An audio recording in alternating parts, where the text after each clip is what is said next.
This is Saving the Game, a Christian podcast about tabletop role-playing and collaborative storytelling.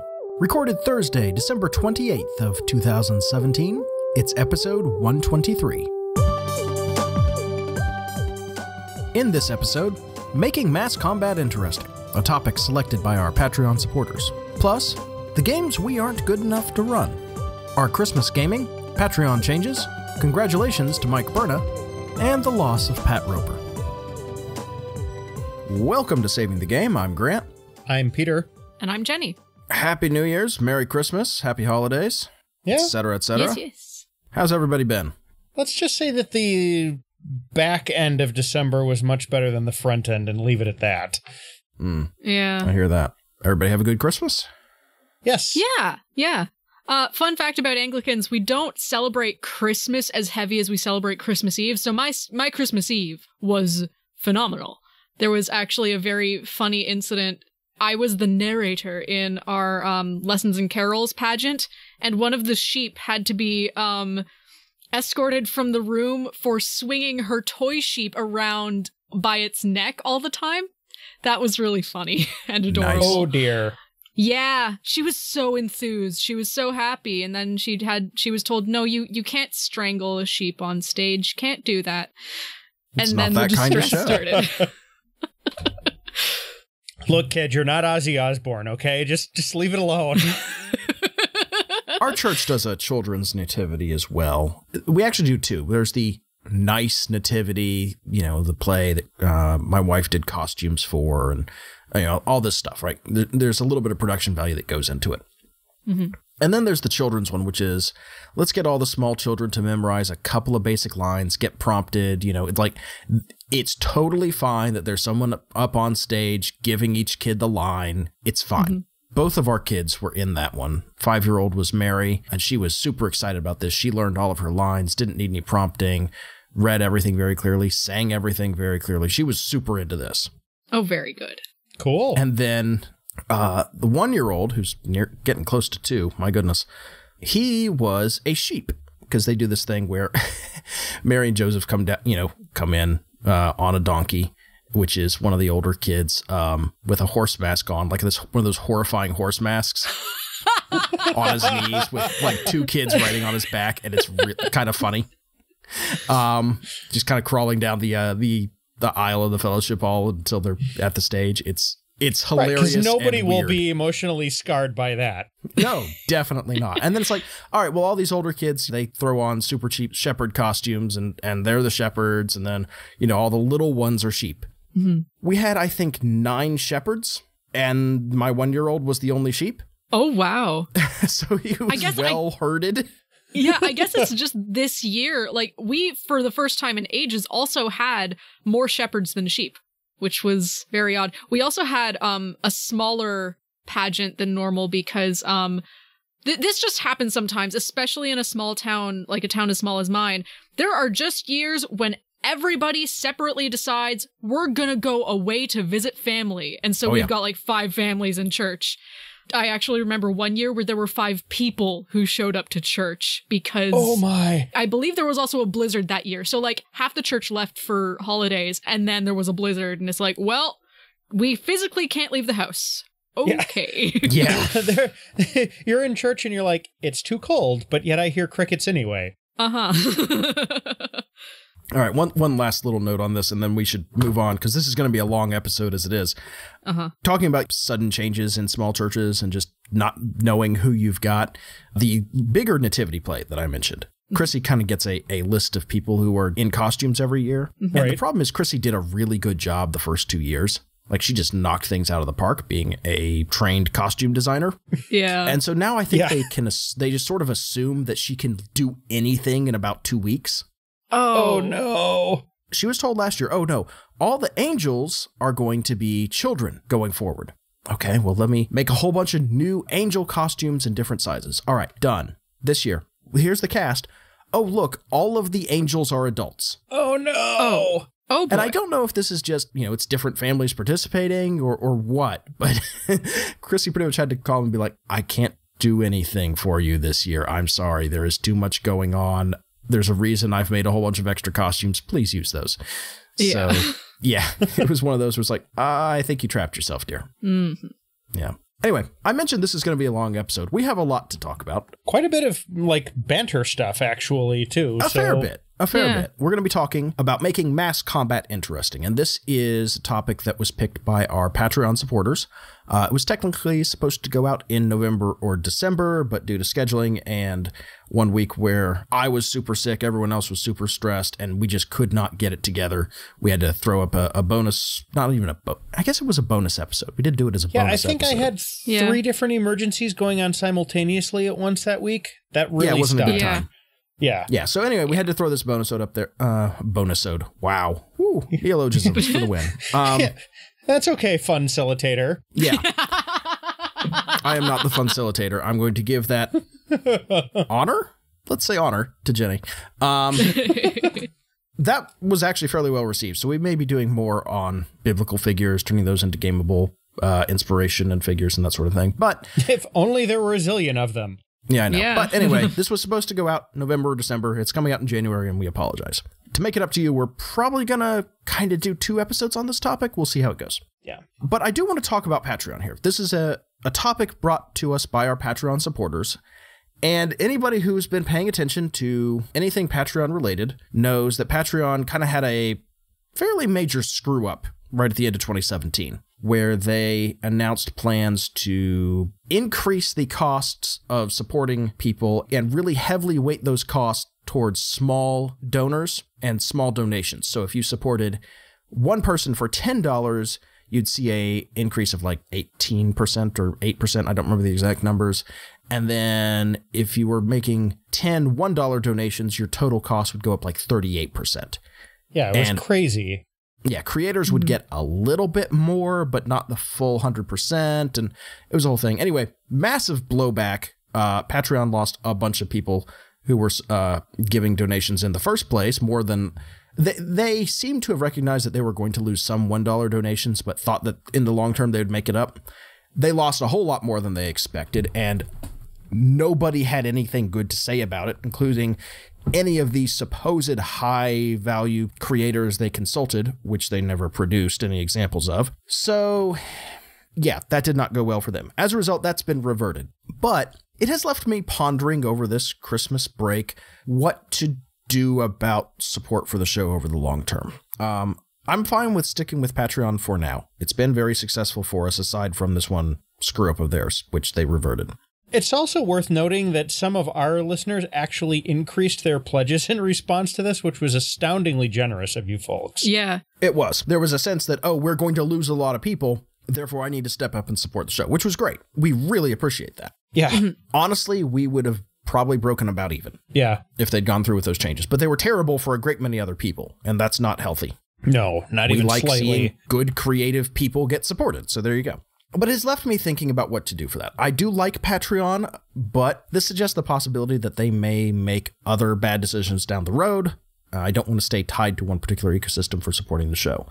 So I'm going to look into some possibilities. Maybe there's just going to be a big old donate button on the site or something like that. I don't know. Any service we use is going to necessarily have a middleman, even if it's PayPal. That's just the nature of transferring money over the internet. Yeah, I mean, unless you want to set up like an automated bill pay out of your bank account for us, and please don't. Yeah, because I don't know how to handle that on my end. Yeah, that would be bad for everybody involved. Your bank would probably send a nasty gram to you, or just don't. Yeah, don't do that. But this is also an opportunity to change up some things about our Patreon in general that I'm feeling don't work very well. Like our $1 donations work really well. And I think $5 and above works fine. But the problem is there's a big jump from 1 to 5. And I kind of want all of our listeners to be able to vote on topics like this, or at least all of our patrons, rather than just people who, donate $5 or more. I had a somewhat more restricted idea of like, who do I want to help give control over the show to, right? And it's like, oh, they got to be serious about it. It's like, well, I mean, it's one question every 3 months, like one topic every 3 months that we were interested in doing anyway. Does it matter? No, it's fine. So I need to kind of open that up to more people. Hey, at least you weren't nearly as reserved about the idea of taking money at all as I was. You had to fight me tooth and nail about that for what, 2.5 years? Yeah. But I do want to come up with something else that people who donate like more than $1, something for them. And we have a couple people who donate 10 or 20, and frankly, we're not doing anything for you guys. And I feel like we should. There's one guy who donates a great deal and has for a while. We need he's been asking us to get a couple of specific guests on, which I think is fine, but we need to formalize that, because right now it's just, oh, we'll do something cool for you. Well, I mean, that's great, but also, first of all, we need to actually do the cool thing for him. And second, there needs to be more of a process there. Yeah, so I've got some work to do on that. And the other side of this is there are cool things that we want to do as saving the game going into 2018. And maybe this is as close as we're going to get to a New Year's resolutions episode this time around. You know, like I want to do like a weekly saving the game live stream of some sort. That'd be really fun. And, you know, might be video games, might be us playing some sort of tabletop game. Jenny was kind enough to give me a copy of Tabletop Simulator for Christmas, which is awesome. Thank you, Jenny. We'll be talking about that in a little bit. Peter gave us some stuff. I gave a really fun game to everybody involved. Some of that we use Patreon money for, because I fully expected that we're going to turn that into something for the stream, which is fine, but we need to then turn that into something for the stream, because that's what the Patreon money is for. Yeah. Right. And I've set that goal at like $100, which turned out to be a little high. I think I set it that high originally, like, well, you know, I really want this to be serious, and we're probably never going to get there. But now I'm looking at it going, but I kind of just want to do it, and I want it to be a Patreon-related thing, so I gotta rework all that. Long and short of it is, if you have suggestions for rewards, if you have suggestions for goals, anything like that, go ahead and send those to us. And I don't care if you're a patron or not. If you have an idea for what you want to see from us, cool things you want to see from us, please, that's fine. The one thing that is probably still off the table, unfortunately, is an actual play. And that's simply because of the tremendous amount of editing involved and time commitment. Yeah. Even if I didn't edit it at all, and it was just one long, gross recording, I don't think I have time to fit another game in and go through the process of turning that into a viable recording, uploading it, cutting it up into pieces, publishing it, so on and so forth. Yeah, that would be something that we would need to be able to hire somebody else to do the editing for, and that's probably going to be kind of a far-off thing if it happens, The cost of just doing that ends up being about $300 a month. Yeah. Like, we could probably, if we did it as a once a month, the going rate for editors is about $60 an hour. Just fair enough. To give a ballpark number. We're probably talking a little bit too much about this already. We should move on. Well, but the point is, I want people involved in this, right?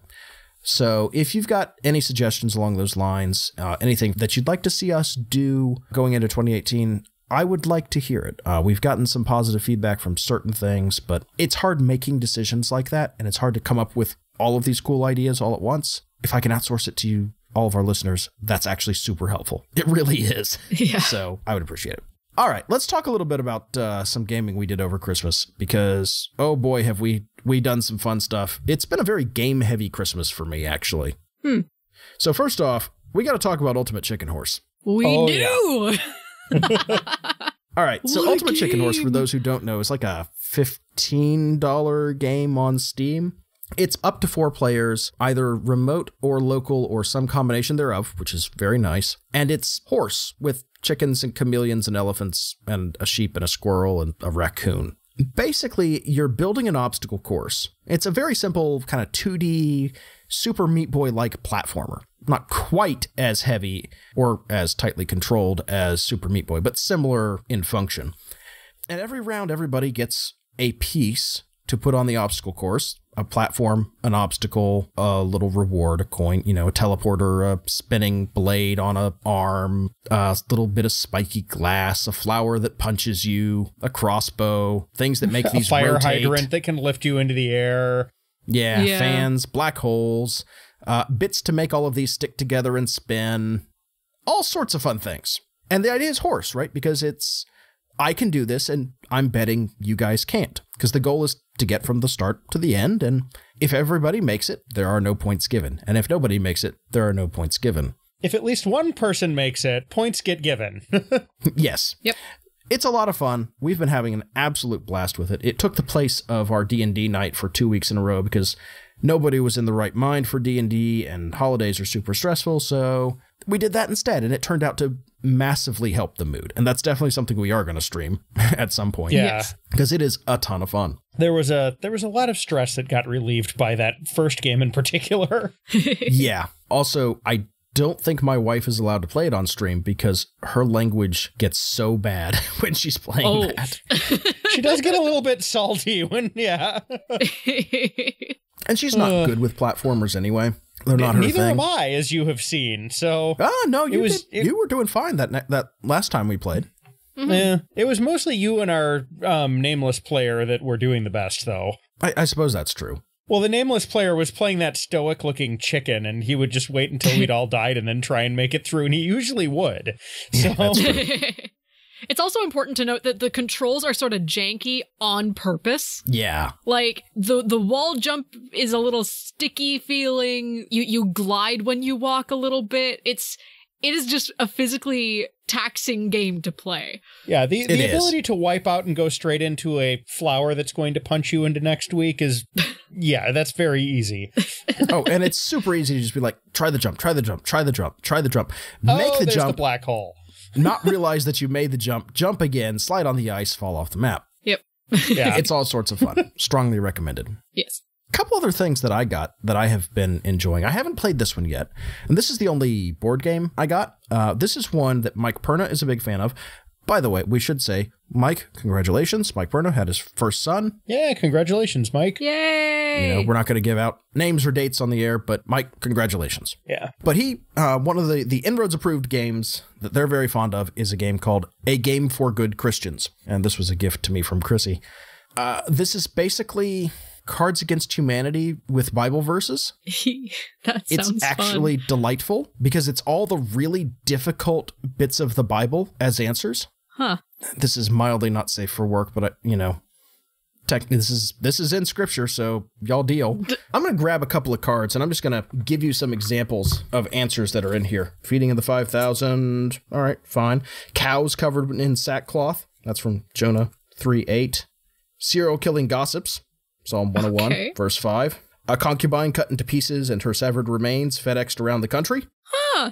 Yeah. Acts 29, passing out in church, falling out a window and breaking your neck. Oh, no.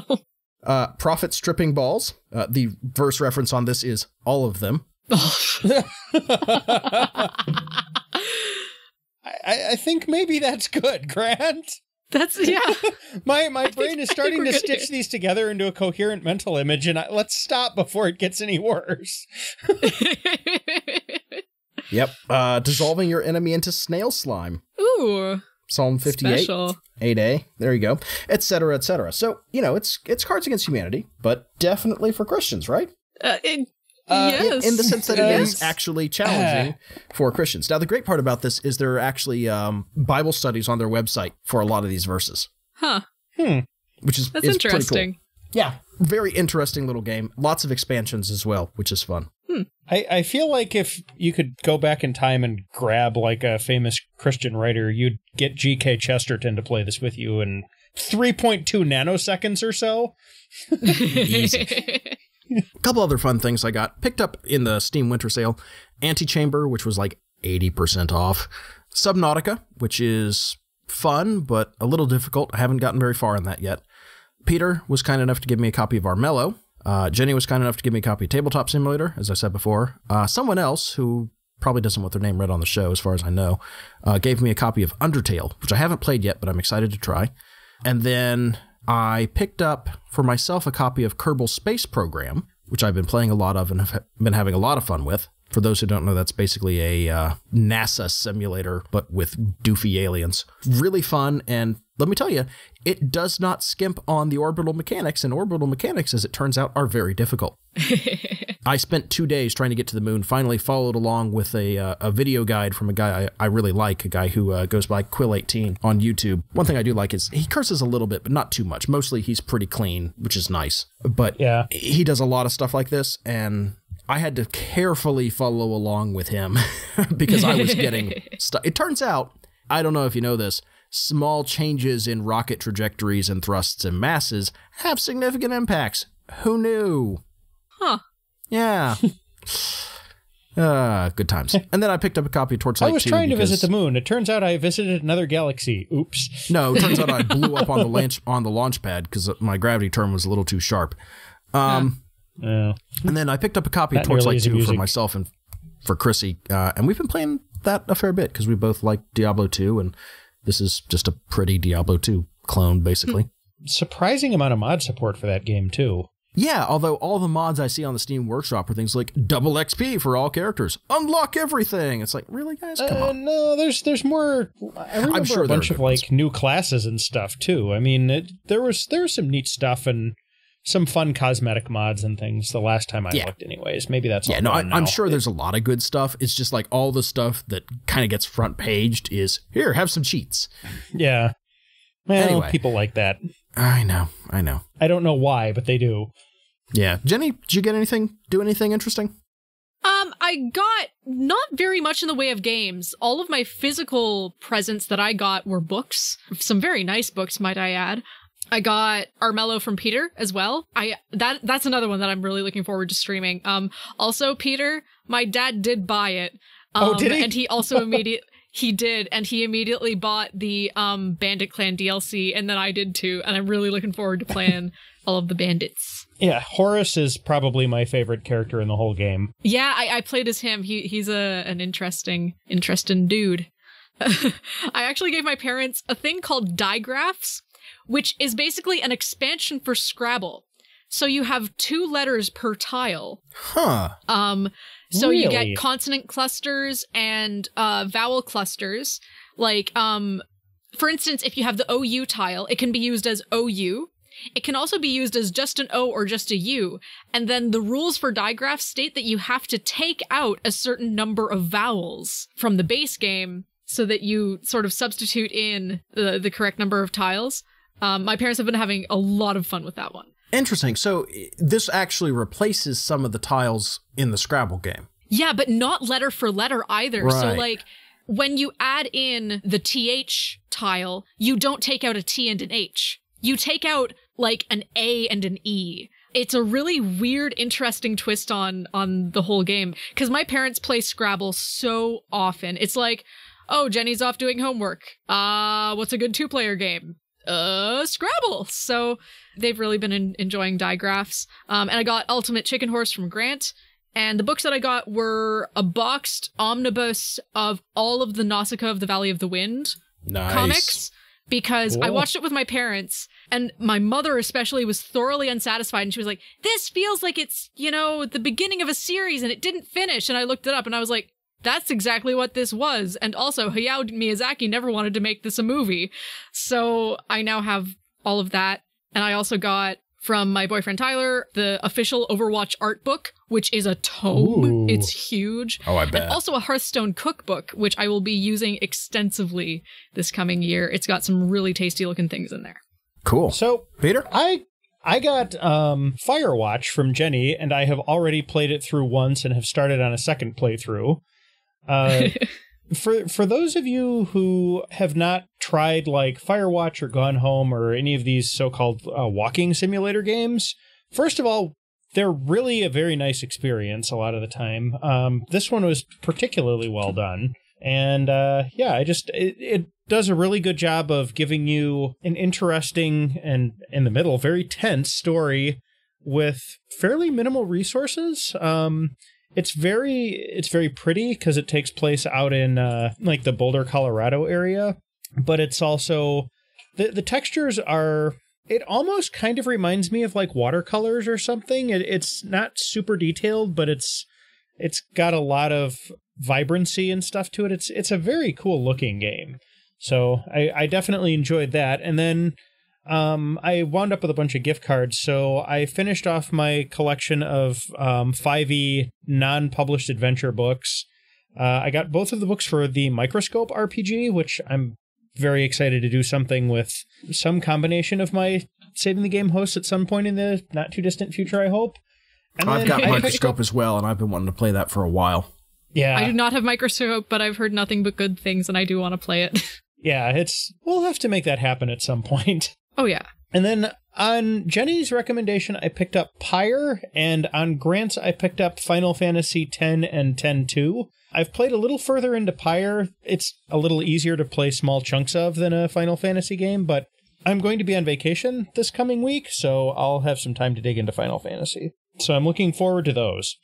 Good. I think that's about everything from us. One thing I do want to mention, and this is a sad bit of news here. Pat Roper, one of the longtime hosts of Fear the Boot, good friend of the Fear the Boot family, he passed away as a result of cancer right after Christmas. And we want to express our sympathies to his family and to everyone at Fear the Boot and all the Fear the Boot listeners as well. I got a chance to meet Pat at Fear the Con one year. Excellent guy, a lot of fun, and he will be missed. Mm-hmm. Pat was exceedingly kind to us at the first Fear the Con that my family ever went to. So yeah. Very well-known, loving husband and father too. So, and a young man, only 43. I know. Yeah.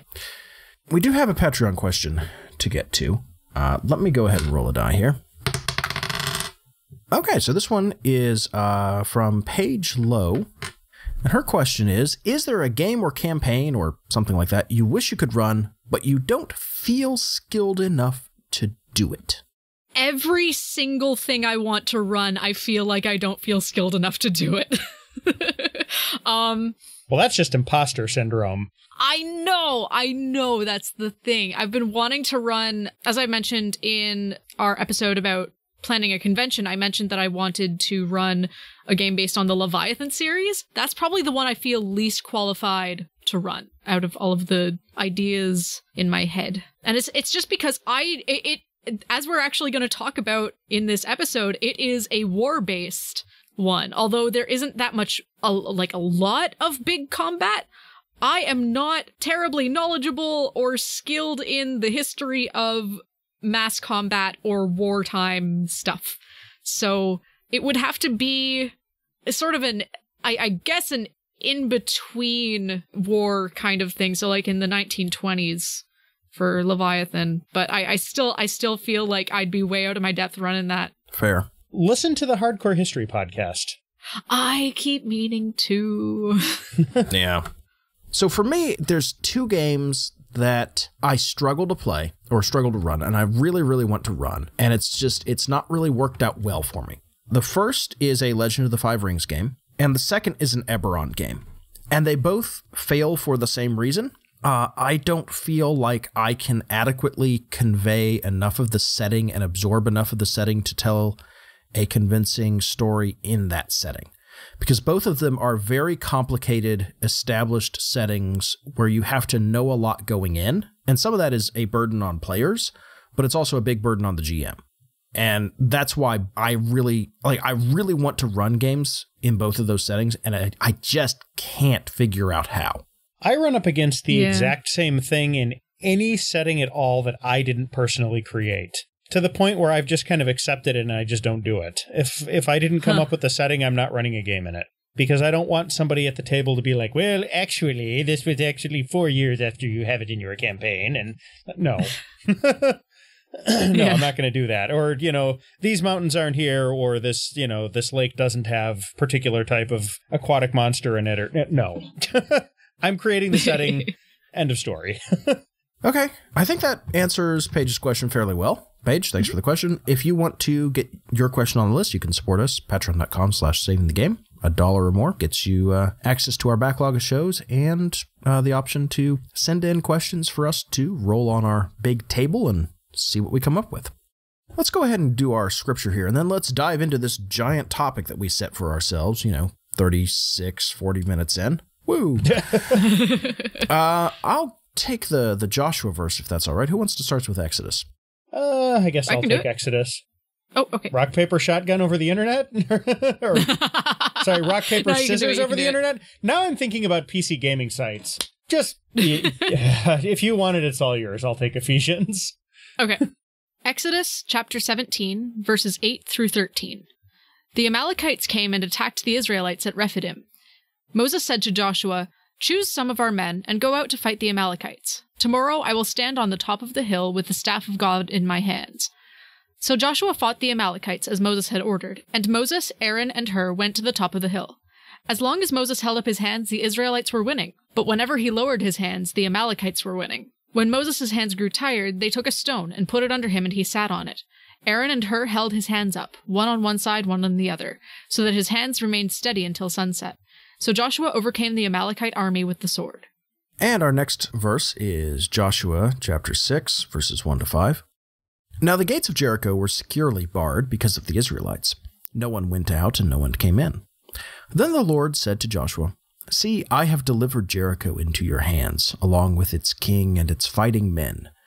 March around the city once with all the armed men. Do this for 6 days.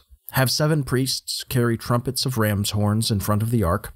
On the 7th day, march around the city 7 times, with the priests blowing the trumpets. When you hear them sound a long blast on the trumpets, have the whole army give a loud shout. Then the wall of the city will collapse, and the army will go up, everyone straight in." And our last bit of scripture is Ephesians 6, 10 through 17. "Finally, be strong in the Lord and in the strength of his might. Put on the whole armor of God, that you may be able to stand against the schemes of the devil. For we do not wrestle against flesh and blood, but against the rulers, against the authorities, against the cosmic powers over this present darkness, against the spiritual forces of evil in the heavenly places. Therefore, take up the whole armor of God, that you may be able to withstand in the evil day, and having done all, to stand firm. Stand therefore, having fastened on the belt of truth, and having put on the breastplate of righteousness, and as shoes for your feet, having put on the readiness given by the gospel of peace. In all circumstances take up the shield of faith, with which you can extinguish all the flaming darts of the evil one, and take the helmet of salvation, and the sword of the Spirit, which is the word of God." We're talking tonight, as we've said a couple of times already, about mass combat, and we kind of have 2 things that we wanted to talk about. We're going to talk about, in this episode, making mass combat scenarios interesting in general.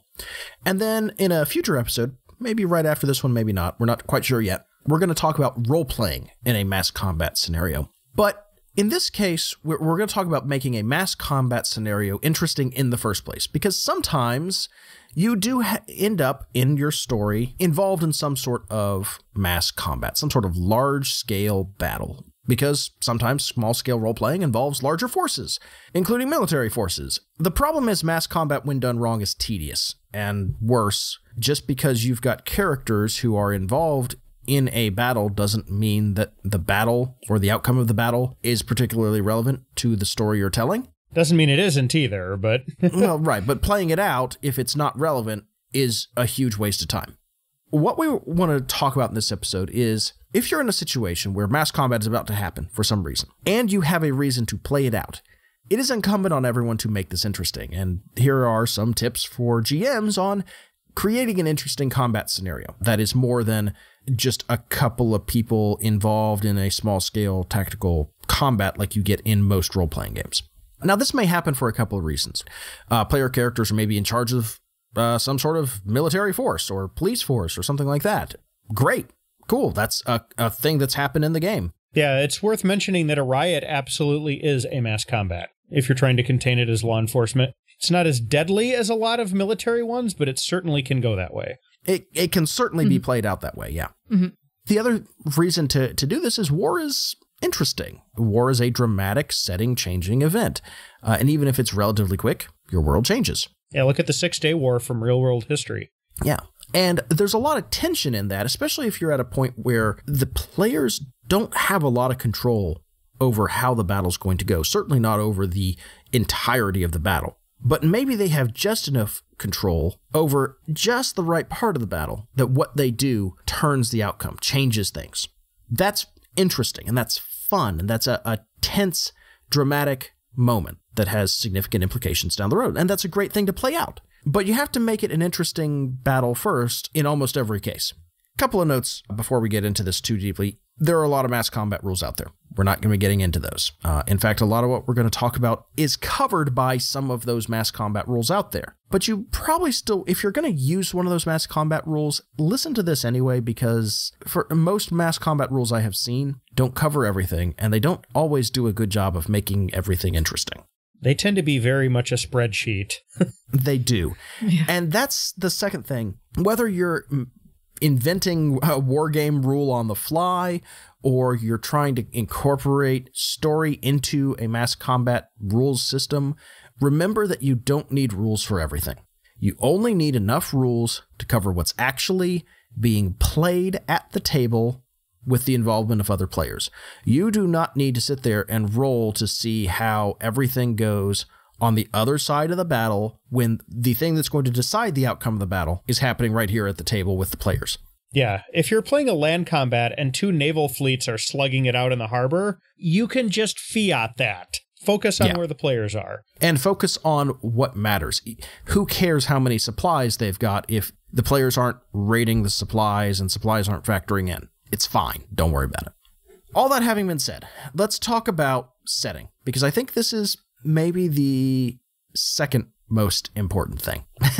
And that sounds silly, but I do want to start here because I think this is kind of the obvious thing people think about. So the first thing that I would have to say about this is give a lot of thought to where your large-scale combat is happening, the terrain of the battle, and also, very importantly, how the battle might change the terrain. If you're dealing with like a siege of a walled castle that's up on a hill in the middle of a plain, with the stereotypical castle fortifications like, moats and drawbridges and, maybe secondary palisades and stuff, that is going to feel very different, or at least it should feel very different from 2 armies fighting it out in a foggy forest in the early hours of the morning. The terrain should influence those events a lot. In the one case, armies have done a lot to prepare for it and have shaped the terrain to try and create advantages. And in the other case, they've blundered into each other. Yep. Or at the very least, they may both be planning to have this fight, but the fog was unexpected and now they both have to deal with it. Changing visibility matters a ton. Yeah, especially once you're at a level of technology where ranged weapons become the default way of fighting each other. If you've got a bunch of heavy fog, but 2 columns of like Roman legionary type troops engage each other with melee weapons, well, maybe the archers in the back ranks won't be able to hit targets as well, but a lot of the time they weren't doing that anyways. They were just firing volleys of arrows to thin the ranks of the enemy as the armies were closing at each other. In a situation where you're dealing with gunpowder weapons and people are like shooting at each other and stuff, fog is a major, major change on the battlefield. So is rain, so is snow, anything, like Grant said, that obscures visibility. Sandstorms in an arid environment or dust storms can do that. Also, if things are very hot or cold, that can affect how equipment works, how comfortable armor is to wear, what the ground is like. If things are, wet and people are getting stuck in mud, that's very different than if you're fighting on dry, packed earth. Weather is very important. Yeah. Yes. The other thing about setting is how did everyone get here and why? What brought the combatants to this place? Was it just, maneuvering that's happened before the game? Was it a particular story event? Is there some MacGuffin here that everyone's fighting over, et cetera, et cetera? That brings us to the question of, is there a centerpiece in this battle, right? Is there a landmark or a strategic location the whole battle's revolving around? Or is this a series of small, messy engagements where you just have 2 armies hitting each other and maybe there's a couple of strategic strong points, but there's not a point everyone is trying to take? Yeah, basically one of the armies is trying to prevent one of the other armies from being somewhere that the first army doesn't want the second army to be. Exactly. And we'll talk about objectives later, but if you're setting up a cool set piece, go for it. I think cool set piece battles are fantastic. They're great when you're doing regular role-playing game combat situations. Scaling it up doesn't make it any less cool. It just potentially makes it a little more complicated, but it also may explain what everyone is doing and why. Yeah. Also allows for larger set pieces. I mean, you can have fights in entire canyons and stuff instead of just a little cave or, Yeah, or asteroid belts, what have you. Scale matters a lot. How many people are involved? How big an area is this happening over? How long is this going to take? Many ancient battles were not fought in the space of a couple hours. They were fought over a couple of days. Same is true of battles in World War II. Infantry battles could rage for a week as one side slowly pushes and the other side slowly gives ground. And if you want to talk about battles that were real slogs, look at World War I. Which was largely just a battle for about 4 years. It was just gross and awful. Yep.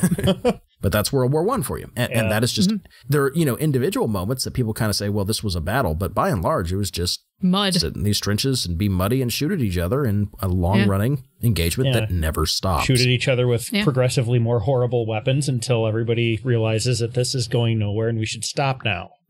I'm simplifying a little bit, but not as much as you'd think. Yeah. Is there anything else in the battle that's going to be really weird? Is one side of the battle going to be, regular sized humans and the other side is a smaller number of giant people? Are the casualties from one side or even both sides of the army going to get up as zombies after being killed? A really interesting piece of inspiration that you can draw for this one is the game Small World, where that one is sort of like highly abstracted large combat and ground taking, but every race has a weird quirk to it. So if you want to mess around a bit with that, then... yeah, and the weird quirk changes from game to game, too, which is kind of cool. Yeah, that is really cool. Steve Jackson's Ogre is another good example, although a little bit more tabletop board gamey than I think strictly a tactical war game. Still so good, though. Yeah, but it's that same idea of asymmetric warfare where it's kind of everybody against one guy, but they're evenly matched. Yeah. Yeah, that is a heck of a guy. So that's kind of some setting details to think about. But that's not really what's going to engage players, because players want to know what they have control over, what moving parts are involved. And this is where you need to put a lot of work in, because these are the things that you might make assumptions about, where you could easily change something and make things much more interesting and less predictable for your players.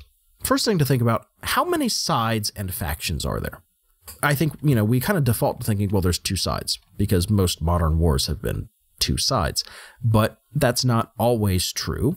And just because there are two nominal sides does not mean that there are two factions where the command structure is completely coherent and nobody runs off and does their own thing. Yeah, in fact, that actually almost never happens, especially in ancient warfare. Yeah, not every unit is reliable, not every unit is trustworthy, and not every unit on the same side is even in the same command hierarchy at all. Sometimes you may have a couple of allies who all sort of agree, yeah, we're going to kind of do this, but there's no central command. These 2 or 3 or 4 allied forces are all independently kind of trying to do something they all vaguely agreed on. Yeah. That gets messy. And maybe one of them can be talked into switching, or at least talked into sitting out and waiting to, swoop in when everybody else has worn themselves out and take over, and so on and so forth. These are things that player characters can get involved with very easily. It's a great point for players to jump in and do something sneaky here. Yeah, there's a great scene in Braveheart, actually, where an army of conscripts gets sent after the Scottish as kind of like initial shock troops, basically. They kind of trot up to the Scottish line, shake hands with everybody, and they all turn around and charge the English together. A moment like that is something that a player character group could absolutely orchestrate by taking out, certain key officers, or talking to people that might be commanding this group of conscripts and convincing them, hey, you're really better off joining with our side. We'll let you go home to your families in much better shape than you would be if you fought us. So why don't we just take on these people that we both hate together? Exactly. Resources. Not every side will have the same resources. Some of them will be asymmetric. Some of them will be based on terrain. Some of them will be unique. These might be naval support, air support, TIE fighter support, wizard on flying carpet support, dragon support. Some of these may be reserves, supply trains, knowledge of the terrain, special unit abilities, spells that were cast before the battle even started, so on and so forth. But give some thought to what those resources are, how and when they might come into effect, and when those are under the control of the players, and when those become complications the players have to deal with. The most important thing that you need to think about, even before you think about setting, even before you think about anything else, is what counts as a victory and what counts as a loss for each side. Very few battles actually go to, let's kill all the other guys. Yeah, usually that's a last stand kind of a situation. You see things like, Thermopylae, for instance, but those are very much the exception, not the rule. Right. Most armies will leave after taking a percentage of losses, usually a smaller percentage than you would think. They will leave when running out of supplies. If they are pushed off a particular strong position, they will often retreat because where they've been pushed to is no longer a tenable position to hold. They may retreat when enemy reinforcements arrive. There are all sorts of complications here, but you need to think about what counts as a win and what counts as a loss, both in terms of the game, but also in terms of the story. What is everyone trying to do? Because it's usually not, I hate these guys and want to kill them. Yeah. There's also some value in thinking about what would count as like a Pyrrhic victory or as a very nominal defeat. What can you do that where you would technically achieve all of your objectives, but your forces would be damaged or misplaced or something in some way where even though you technically won, it's still bad? And what could happen where you would technically lose, but you'd be in a really strong position for a follow-up engagement?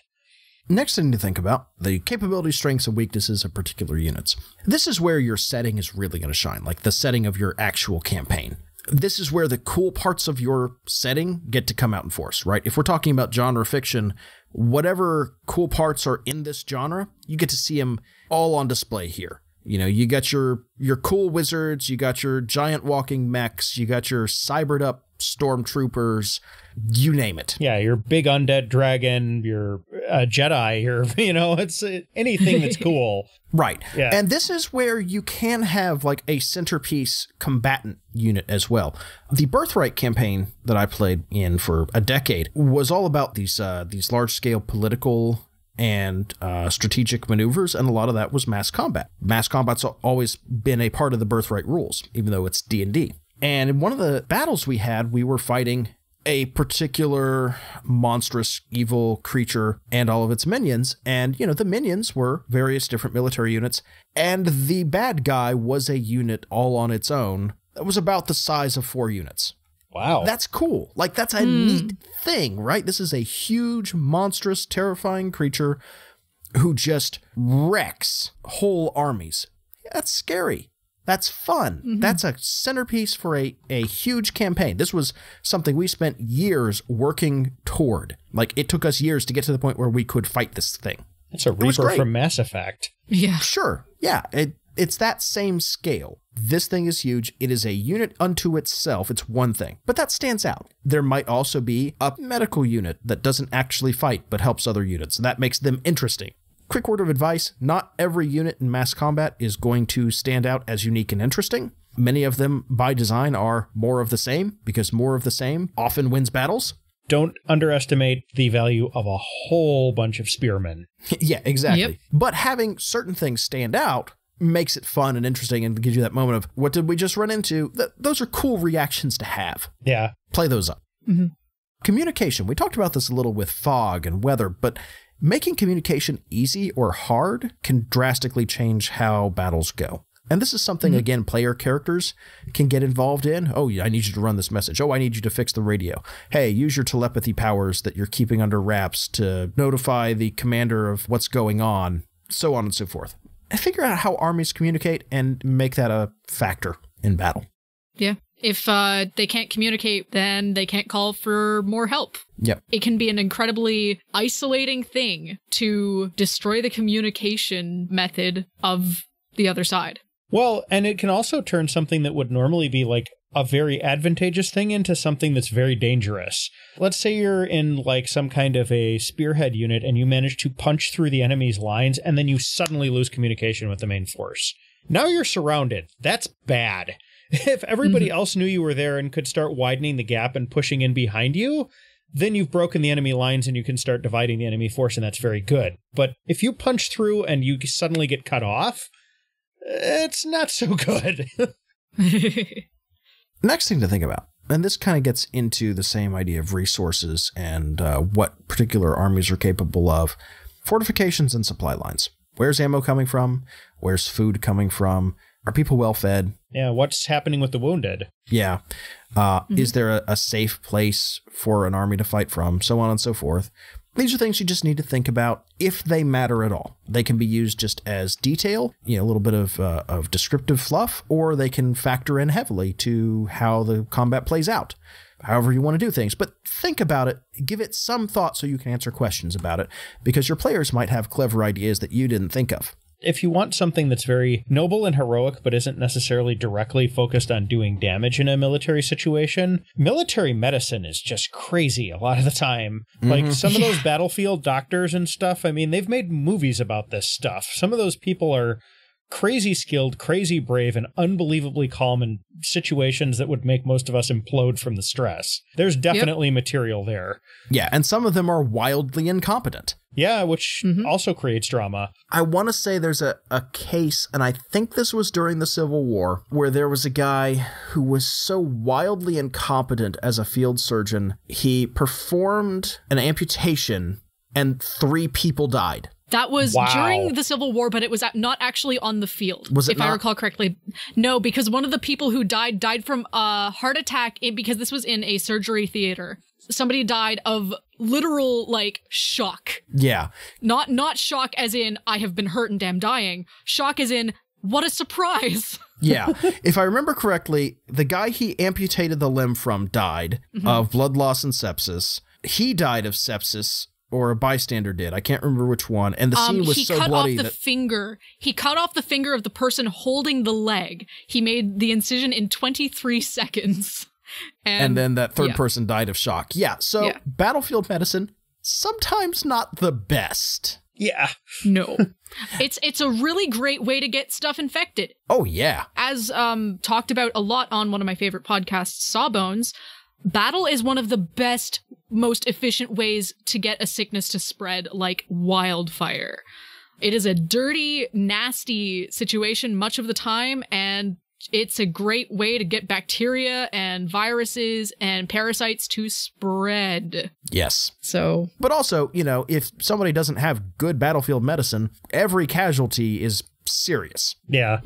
On the other hand, if they have extraordinarily good battlefield medicine, especially if they have like healing magic or something like that, casualties almost just give those people time to rest unless they're killed outright. Yeah. If somebody gets, you know, like run through the sword and run on a stretcher back to the lines where like the clerics are waiting there and they like heal him up and give him a bunch of temporary hit points and he goes charging back into battle, that's like, kind of a moment if you're on the other side. Yeah, that actually mattered a lot in our Birthright game, because when units have 2 hit points, 3 hit points, maybe 5 if they're the most elite units around, a heal spell that restores a hit, that's a significant amount of healing. Yeah. So, you know, when you have battlefield spellcasters, that matters a lot. Speaking of support stuff, support weaponry and support units, theme these for whatever your setting is. Maybe it's an orbital cannon. Maybe it's a wizard with a giant lens that magnifies his fireball scrolls. Whatever it is, think about what it could be and make it fun. Yeah. And all of this does tie together, right? There's a concept of combined arms, which has kind of been a part of military doctrine in various different forms going back millennia.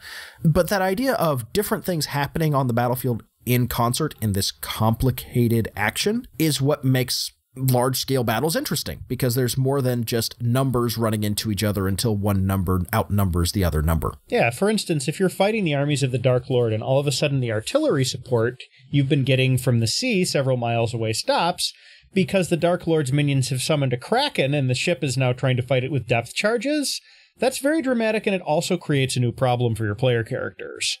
Yep. One thing I want you to think about very seriously when you are doing large-scale combat, make a map. I don't care if it's professional quality or my 5-year-old did it with MS Paint quality. There's a lot going on, and you and your players all need to keep track of it. Now, you don't necessarily have to share everything on the map, depending on what kind of rules you're using. Your players may not know everything that's going on. But first of all, having a top-down view is pretty engaging. Maps make it feel a little more war room like. You know, this is what's going on. Here are units moving around instead of trying to narrate everything. That can get intense if somebody's really good, but sometimes there's so much going on you just get lost, and then it's just just tell me when to swing my sword. Yeah, that happens. It's also very good if you can change the map. Remember when we were talking about support weapons? Yeah, if that wizard starts lobbing those lens-enhanced fireballs, it's going to probably burn down that grove of trees that's over in the western section of the map, and then the archers won't be able to use that as cover anymore. Also, it's a really cool souvenir for your players. Like, that's one of those game artifacts players love to keep. And this is true, even if it just looks like a map of sports teams where it's just a bunch of like X's and arrows and stuff like that. Even that, the players will remember what happened there. Yeah, the messy aftermath, with all the scribbles, keep it. It's great. Yeah.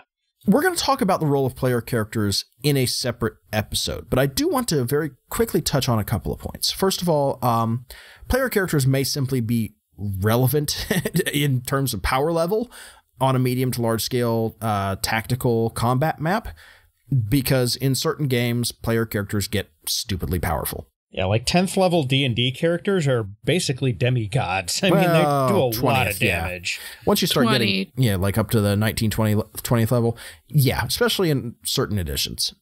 There are games where it's set up so that a single player character is functionally the same as a military unit. I'm looking at you, Warhammer 40K. Or even 3.5 D&D, a fighter with the Great Cleave feat.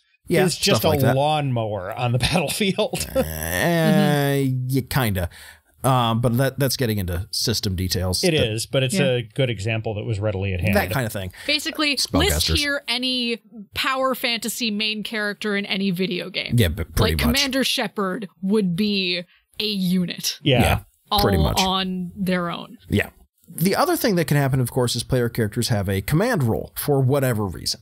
Doesn't matter why, but this is a thing that can happen. Maybe they are in charge of part of it. Maybe they're in charge of all of it. Whatever it is.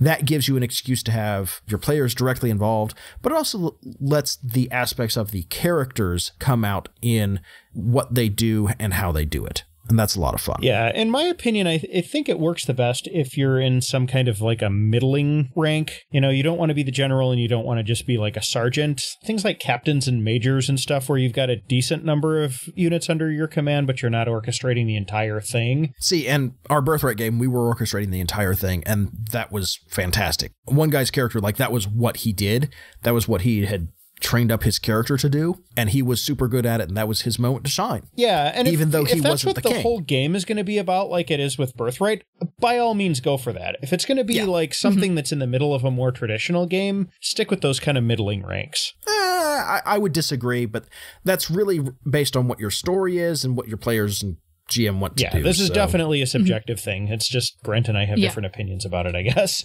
Yes, and of course I'm right, blah, blah, blah.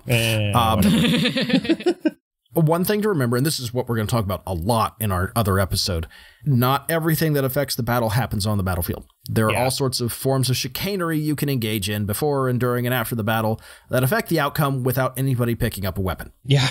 And those are great ways to have a mass combat happen without having to dig up any mass combat rules. Bribe the Earl of Southmarch to arrive 2 days after the battle is done. Cave in the mountain pass to the west so that one of the units that the enemies are going to be counting on being there can't get through in time. Poison the water in some city so everybody's, hanging around holding their stomachs and isn't ready to fight or something. There's a lot you can do. Bribe people. Bribe people. Disable the orbital defense cannons so that landing force meets no resistance, so on and so forth. All sorts of things you can do. We'll talk about all of that when we get back to this particular topic. I do want to close with a couple of pitfalls. First, you are specifically playing this out instead of telling the players what is happening. Avoid GM fiat and avoid giving your players a lack of agency. The whole point of turning this into a game in the first place is letting the players help decide the outcome. Let them do it. Yeah, at least for where they are. Obviously, you're going to have to fiat stuff that's happening miles or, light years away from them, but where they are, let them affect it. Right. Don't say, hey, I'm going to make you slog through all this, and then, oh, surprise, none of what you did had any agency because I was telling a story. Just tell the story, please. Save everyone. Please save everyone all the time. Give a lot of thought to the tone you want to set here. Depending on what you're doing, war might be glorious and heroic. It might be grim and grinding and miserable and horrifying, or some mix thereof. Peter, the Exo Squad stuff that you started watching, I don't know how far you've gotten with that. I've made it through the first disc, and the second disc didn't play, so I just got my replacement ones recently. Fair enough. But, that presents a very specific perspective on war. Yeah. That is distinctly different from, say, an infantry story in World War I. Yeah. Very different. The tone affects the story you're telling. War is one of those places where certain lines and veils may be violated, so set those ahead of time and stick to them. It is possible to tell a very bowdlerized war story if you have to, but at the same time, you're telling a war story, not a dry history. So keep that in mind. Yeah. Make sure you have objectives in mind for all sides. This is an easy trap to fall into because, well, we're having a mass combat. Clearly it's, well, we're just going to fight at each other until the fighting stops. Most times there's a strategic objective. Take a hill might be an entire combat. And then once the hill is taken, the other side retreats and you're done, or at least pulls back. And you can say, okay, you've taken the hill. We can stop our story here. It's rare that you have two sides who just hate each other and want to kill each other. Yeah, I mean, they may hate each other and want to kill each other, but that's not all that's going on there. And neither side is going to have... What's the Yeah, and neither side the motivation? Is... Yes. And neither side is going to have perfect morale and fight to the last man, much less both of them. Yes, unless you have two sides of robots or zombies or something else that doesn't really have any sort of morale to speak of banging away. At some point, one of the sides is going to take a few too many casualties and is going to break, and they're going to rout, or they're going to start pulling back, or they're going to call for, some kind of additional, something is going to change. They're not just going to grind each other down until only one side has people left. That almost never happens. And once it's clear that one side has won, you can wrap it up there. That's very important. Making everyone play it out in such a way that the conclusion is obvious, but we have to roll all the rest of the dice is tedious and unnecessary. Don't do it. Yeah, we don't even do that in our D&D game for tactical stuff, much less strategic. So yeah, usually I'll just say, all right, everyone else flees, or you guys wrap it up from here. Yeah, it has one hit point, like we said in a previous episode. Yeah. Well, or it's like, all right, we started with 18 ratlings or whatever. We're down to 3. Does anyone here feel the need to do another round of algebra? No? Yeah. No? Good talk. Yeah. Triumphant victory. The remaining ratlings flee back into the warrens. You have won. Yeah, or tell me how you mop it up. Yeah. Don't get bogged down in that, and don't get bogged down in the minutia. It's easy to think, there's a lot going on in war. I need to think about all of it. No. Think about what's important. Like we said at the start of this topic, think about what is important for your story before you start trying to come up with rules for this or finding rules or paying attention to those rules. You can write off 90% of the combat if the players aren't going to have any engagement in any part except one particular encounter in that battle. Yeah. Remember, you are telling a story, not trying to simulate an entire war down to the last soldier and bullet.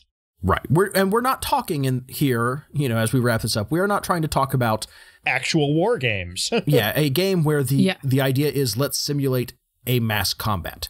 The idea is let's make a mass combat that happens in your role-playing game interesting. Yeah. If you want to go play Warhammer or, War Machine or Advanced Squad Leader, well, those games all exist, Or those awesome Pewter Soldier 1812 battles or whatever, those mass armies. Yeah. Moving across the field. Like the Napoleonic Play those. Those are fun, but they're different from a role-playing game. Yeah. I think that's about it. Jenny, anything else? Not really. Peter? Nope. Awesome. We have a lot more to talk about as far as getting player characters involved and what happens when you have people who you want to make important in the larger picture of a battle. We have a lot to talk about there, but we'll save that for the next episode. I do want to thank our Patreon supporters who picked this topic. It's a fun one we've kind of had in the back of our minds really for a couple of years now. Never really got around to. Want to thank you guys for picking that out. And again, if you want to support our show, patreon.com/savingthegame. Big thanks to everybody who does support our show, who keeps us on the air and lets us find new stuff that we will turn into content for you. Yep. Yeah, there we go. All right. I think we're going to wrap it up here. For everyone here at Saving the Game, have a good one. Merry Christmas. Happy New Year. Happy holidays. Take it easy. We'll catch you next time. See you later, folks. See ya. This has been a production of Saving the Game. All episodes are produced and published under a Creative Commons 4.0 Attribution Share Alike license. Our logo is by Ruben Smith Zempel of 3d6design.com. Our music is The Promised Place Beyond the Clouds by James Opie. You can find more of his music at nihilore.com. To hear our past episodes, to find syndication and license details, to connect with our fantastic listener community, or to contact us or support our show through Patreon, visit our website at stgcast.org or savingthegamepodcast.org. God bless, do good, and happy gaming.